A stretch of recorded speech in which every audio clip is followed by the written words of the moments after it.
he sees the outline. Oh, Jesus my Christ. God. Dad?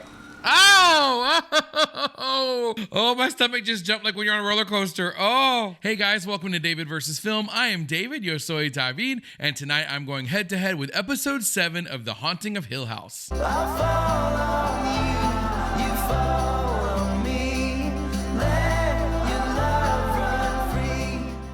So a big hey, hi, and hello to all of you, but to returning viewers and especially returning subscribers, what's up? Now, if you'd like to see the full-length version of this reaction, along with other exclusive perks and bonus content such as early access to the videos, Discord benefits, and more, please visit me on my Patreon at patreon.com/DavidVersusFilm. We have a lot of fun over there, but if YouTube is your thing, I certainly understand. I only ask you consider clicking subscribe and the notification bell. It's free, and that way you know when I upload new videos. They'll send you notification. All is good. A like and a share is always appreciated, and last but not least, if we're not friends on Instagram, let's be friends. I'll leave a link to my Instagram down below. Episode 7, Eulogy. I cannot believe we are already at episode 7. I'm getting nervous because now we're down to 4, including this one. And once it's done, it's done. I know there are other Mike Flanagan offerings, but I really like this cast. I really like this story. I know there's Blind Manor. I've already seen Midnight Mass. I don't know. I know that each of them is good in their own way because I love Midnight Mass. Don't get me wrong. But I really, really, really do enjoy the dynamic of these characters and these actors. It's going to be sad to say goodbye. But between 5 and 6, I really couldn't tell you which one is my favorite episode. I really enjoyed Bentneck Lady and finding out all about the history of Nell. I really enjoyed Two Storms, seeing those amazing shots and the way that the actors and the director made that happen. I still want to watch the behind the scenes on that, to be honest with you. So I don't know. It's kind of neck and Bentneck on which one is my favorite between the two. But that's not for today. Today we are focused on this episode only. What's to come? I'm eager to see where this one goes. I still want to find out a few things about Aunt Janet, if there's more to come there, because I keep mentioning her, but I haven't seen her. The Dudleys, really what's happening there. And then really just the story in general. So anyway, yeah, we can jump right in. I have my peach tea as usual. If you've seen previous videos, you know all about that. Got Wanda next to me, got the good vibes candle going. So if you guys are ready, let's jump on in to episode 7 of The Haunting of Hill House, Eulogy. Did you say you took cream and sugar? Yeah. Shoot, I forgot him. Clothes okay? Sorry, that's all we had on hand. And yours, well, you know, if there's blood on them, we have to take them. It was blood. So not paint, like you said, Huey. I've been up all night. I've probably said some crazy stuff. Of course, I understand that. We all understand that. I'm not under arrest. Oh, no. Okay, that's what I was wondering. So he's not under arrest. Okay. And we haven't even talked about the other body. That didn't have anything to do with What us. other body? Of course not, but you can fix it right here. So you'll stay. And we'll talk. Yeah? Talk about the house, talk about Olivia. Talk about what happened last night. See, he's a good cop because, and a good actor playing this cop, because he goes from being like officer friendly, did I get your cream and sugar, to like suddenly getting a little tougher, right? Like, you know, well, let's just talk this out. Making it seem like Hugh has a choice here when we know he doesn't have a choice. He's not in cuffs or anything, but yeah, he's definitely not going anywhere anytime soon. I saw your husband at the hotel this morning. I know you're upset with him because he took Steve's money, but he was only looking out for you and... Service starts at 10. It's 8:30. We're not open yet. Oh! If you want to lecture someone, lecture Theo. Never seen a storm make a mess like this. This wall feels squishy. See? Oh no. No. What's behind there? Water or bodies? What's that smell? That is a smell of ruin. Mold. What does that mean? I mean, John's still in this Means house. we got water pooling all the way down here, 3 floors down. Oh, here comes some Hugh language. Father Mucker. Oh, that's where it comes from. Oh, so I actually have to credit Hugh and not Steve from episode 1 with my Father Mucker. Oh, I get a bad feeling about this.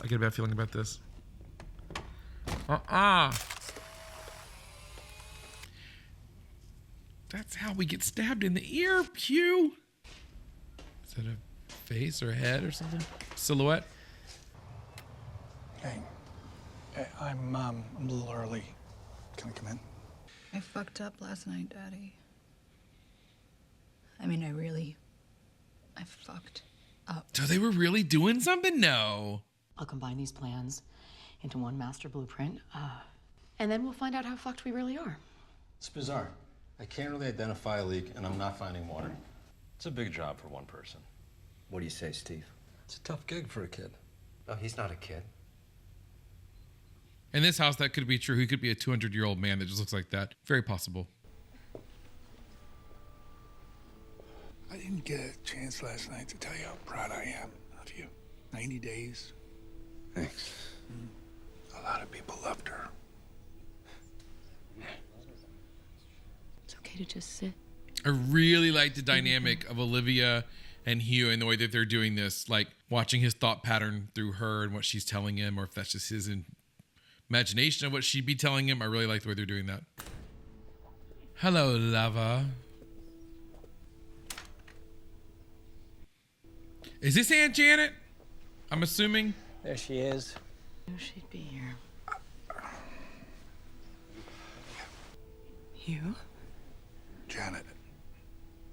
And so I bet there's history with them, because I bet she fought for custody or got custody or something like that. Okay, Janet. Been waiting for this bitch. Janet. We're gonna make a tent over this whole area, and then we'll bring the fans in. Oh, God. Here come the bodies. You hear that? Yeah.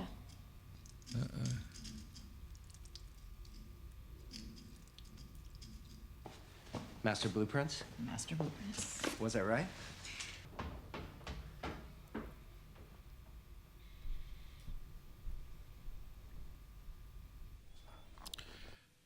Really? I want to see. Think of her still as the same, I say. She's not dead. She's just away. If anyone wants to say a few words. The last time I saw her, I love that camera angle, by the way, of over the shoulder. she was driving me to rehab. She looked at me and she said, "You go in there and you bring my brother back." I was born 90 seconds before no, but she was always my big sister. Oh, it's really sad. What's this? I don't know exactly. The missus do these? Yeah. I'm sure it's... What? Oh my God, it's killing me. I want to see. Or what does Dudley have to say? Yeah, maybe Dudley will tell us. Probably ain't my place, but maybe she could use a little time away from the house. I think you might be right. It's probably not your place. Oh, did not see that coming. You know, my mother worked in this house. I was actually born here. But my mom, she never liked Hill House. I met Clara when she got hired on working for Ms. Hill. Clara got pregnant. Our first, a real blessing. Miss Hill made her keep on working, even with the baby coming. So the day comes, the doc comes, and... She's going to lose the baby, I bet. And that's going to be a big grievance with the stillborn. house. Oh, stillborn. Yep. Oh, I'm so sorry. The nightmares she had. And Clara is a brave woman. And these nightmares, they had her down in a corner. She's cleaning the master bedroom up there. This is before Hazel passed. She's cleaning Hazel's room. She hears a baby crying. Oh, God. Goosebumps. This is so creepy. She ran home, scratched her face to ribbons on the branches. So, we stopped coming here after dark. Oh, there we go. So that's why they don't come after dark. No more nightmares. No more crying. No one acting scattered. It's not my place. Maybe a little time away would do the trick. And a little prayer, too. Most likely. Whatever, dude. Just throw it all out there. Time away from the house. Prayer. Just go stay at the Motel 6 for a little while. Whatever you got to do. So there we go. Finally. Ghost check. Finally, some history of the Dudleys. More info on them. 2, why they don't stay after dark. Love it. I love getting that. But again, it makes me sad because kind of bittersweet. We're getting close to the end, but we're finally getting answers. I'll meet you there. Cheryl.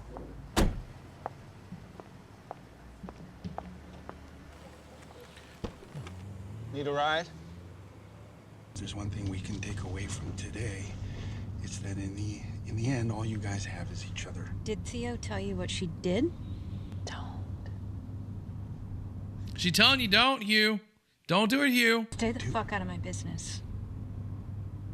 There it is. Stuck your hand. Right in the fan.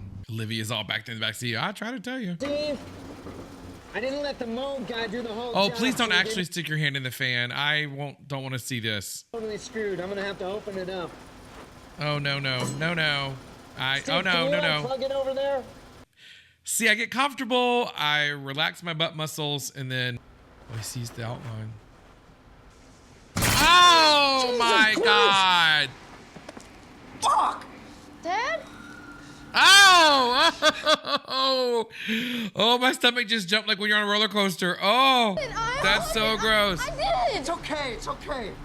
Fuck! Oh, God. I don't like slicing, stuff like that. I want to help. Oh, you already helped, Steve. It's okay. That's enough, Steve. You've helped. Oh, so that's why he had the bandage on his hand at the police station.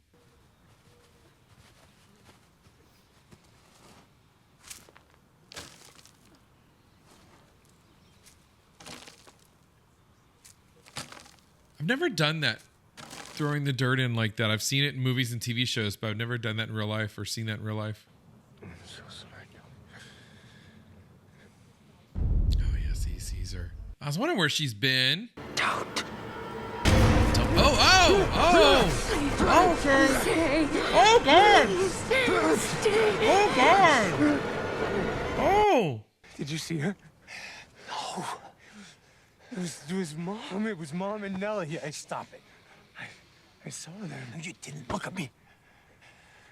Hell, I've seen things this week, but it's not real. It's not. What's real? Of course it's real. He just needs you to, like, listen to him and hear him out. You're almost through it. Are we okay? Whew.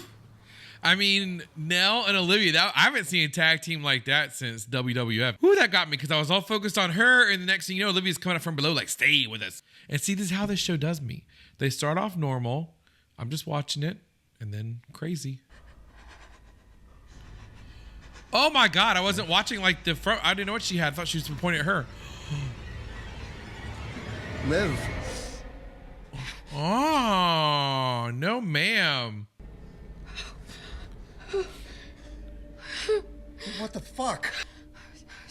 Having a horrible dream. You think? I don't know what we have to do, but we have to do something. I'm what? Crazy? What is this? It's a master blueprint you drew. It looked familiar. You used the same shape dozens of times. It's a footprint to our house, to our forever house. Oh. You drew it again and again. Maybe you should take a break. Oh, now who's listening to Mr. Dudley? I just think I've underestimated these migraines, you know? I'm not sleeping through the night at all. It just snuck up on me all of a sudden. I'll sort it out. That's a more effective Excedrin migraine commercial than any I've ever seen. Almost over. Say your goodbyes. I overheard. You know, I see your mother every day. I have since she died. And you'd be surprised, a lot of widows who, they do that. They recreate loved ones in their mind. And I know it sounds nuts, but it's... Big boys know the difference between what's real and imaginary. Isn't that right, Dad? Oh, it sounds like something he probably told him. Or maybe he did tell him that and I just forgot already in the episode, like with the hat. Right, see? Now it's coming back to you, Hugh. Oh, Jesus. Oh, God, if that's that kid in that wheelchair with like a fork.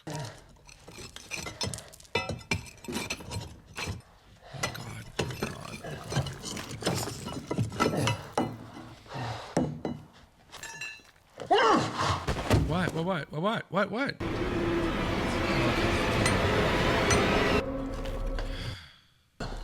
that's how you get some help. Find a body, then the whole county comes to help out. Good Lord.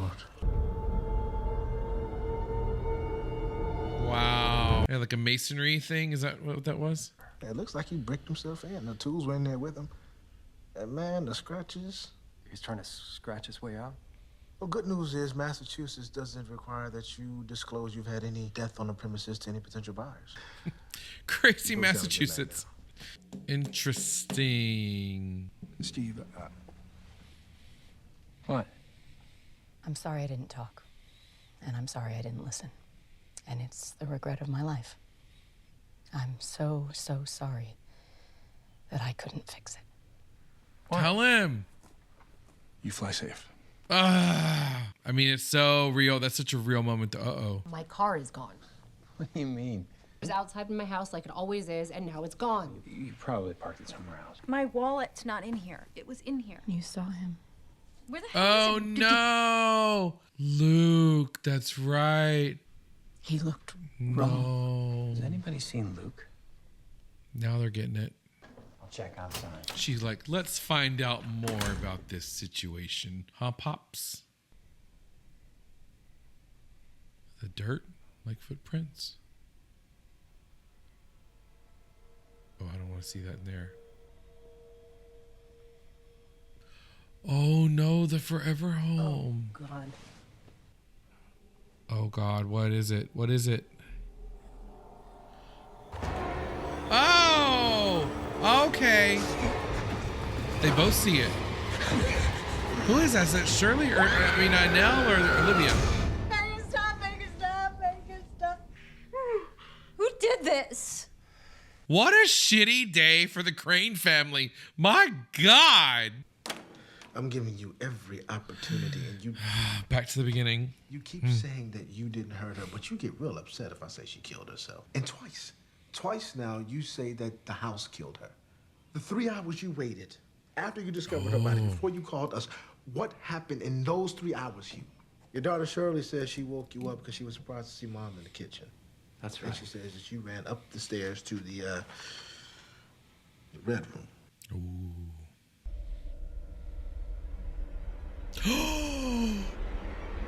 Uh-oh. Oh, somebody call Elizabeth Arden because the red door's open. Guys, I feel like I say this every episode, but that was good. That was good. This was not on the level of the previous 2, okay? I will say that.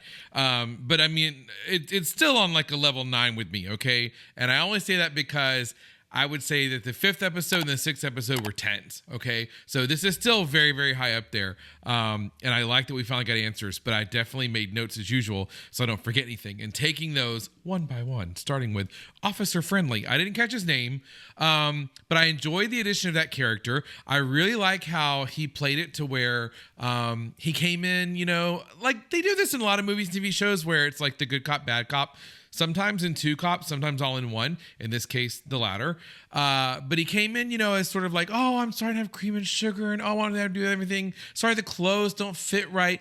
But it's to sort of gain trust, right, with I'm just going to say suspect because I assume he's a suspect at that point, even though he's not in cuffs or anything like that.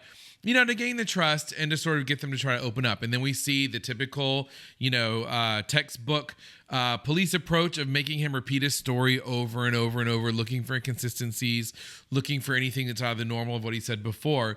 So that character was really well played. It's really tough to play these minor characters. We see so often they overdo it, the actors. And so this guy I thought nailed it. Theo and Kevin, that's one that I was really surprised about. And I still think there is something more to it because Kevin was very insistent in the moment. This isn't what it looks like. I know that is the age-old thing everyone always says when they get caught. It's not what it looks like, right? But I don't know. I get the feeling there's more to that. But then Theo's reaction and what she said to her father, like I f***ed up and all that, makes it seem like she really did kind of do something with him or they had something going on. It's just so unbelievable. I really want to see what the outcome of that is. Maybe it really is just what it seems like. Who knows? I enjoyed seeing Ghost Olivia. So we've seen little flashes of that. But this was the first episode where we really saw And as Hugh explained later, you know, I see your mother all the time, going back to like when she first died. Like, she's with me all the time. You know, that widows and widowers create sometimes these realities of loved ones so that they can still be with them. Thought that was amazingly well done, the way that they explained that, handled that, showed that. All of that I really enjoyed. Janet, hello. It was almost predictive, because I'm very smart. Yeah, right. More like I get lucky. Like I always say, even a broken clock gets to be right twice a day, okay? So pointing out the Dudleys and pointing out Janet, I said in the intro I wanted to see more about them. I got that. Happy camper. I want to see more about Janet, but I was really glad to hear about the Dudleys' history. And that goes to the next one, the Dudley history, why they don't spend nights at the house. About Clara and her child that was stillborn, and that whole horrible story, running through the woods, you know, face shredded to ribbons by the ranches. All that, and such a great performance by that actor who plays Mr. Dudley. I remember thinking he did so well in Midnight Mass, and he did amazing in this as well. Really great episode to show his talents. I'm still curious as to whether or not he is a ghost. You guys pointed out in the comments from episode 5, Mitnick Lady, that he was standing with the other ghosts, right? Or with, you know, everybody in that little kind of semicircle when she was dancing, which would have been at night. So either he went into the house at night as a human and was watching it, or he is a ghost. I'm all in to see what happens there. The deconstruction of Liv. Okay, so we saw her next to Hugh in like afterlife form. And then now we also get to see in the flashbacks where she finally starts to show the cracks. She finally starts to come apart, and we're seeing that happen, which I have to admit I've been waiting for. And so I'm glad to finally get a little payoff with that. But it's so hard to watch. Though I have to say that I've seen that actress, as I very familiarly call her, Carla, because I never know what her last name is, doing better in this role than I've ever seen her. So kudos to her. And I also wrote that parents don't know what they're doing. You know, I realized as I've gotten older that, you know, you always think when you're younger, your parents have all the answers. Now I realize they don't. And you see a lot of that here, you know, that Hugh struggles with his kids. You know, he tries to say the right things, tries to do the right things when they're younger. And you realize as you get older, you always thought your parents had the right answers or knew everything. And when you get older, you realize they definitely don't. So I'm excited to see what happens here. I'm excited to see about the 3 hours they talked about. Can't wait to find out more about that gap the officer was talking about. I really appreciate you guys joining me on this journey as always. I look forward to seeing you in the next video. And until then, you guys have a great rest of the night.